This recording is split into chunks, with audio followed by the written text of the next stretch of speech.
নরসিংদীর পলাশ উপজেলার ঘোড়াশালে শীতলক্ষ্যার তীরে পাকা ভবন, দোকান ঘরসহ ৩ শতাধিক অবৈধ স্থাপনা উচ্ছেদ করেছে বিআইডব্লিউটিএ কর্তৃপক্ষ।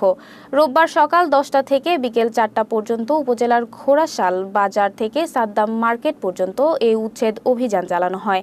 বাংলাদেশ অভ্যন্তরীণ নৌপরিবহন কর্তৃপক্ষ বিআইডব্লিউটিএর পরিচালক এ.কে.এম. আরিফ উদ্দিন ও নির্বাহী ম্যাজিস্ট্রেট মোহাম্মদ জিয়াউর রহমানের নেতৃত্বে এই অভিযান পরিচালিত হয়। উচ্ছেদ অভিযান শেষে বেড়া নির্মাণ ও সৌন্দর্য বর্ধনের জন্য গাছ লাগানো হবে বলে জানান বিআইডব্লিউটিএর পরিচালক এ.কে.এম. আরিফ উদ্দিন। নদীকে যেভাবে যেভাবে আবাদ করা হয়েছে, দখল করা হয়েছে, এখান থেকে আমাদের সবাইকে সচেতন হতে হবে।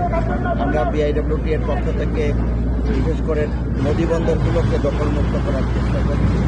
তারই অংশ হিসেবে আজকে আমরা ঘোড়াশাল নদী বন্দরকে উচ্ছেদ অভিযানে শুরু করলাম।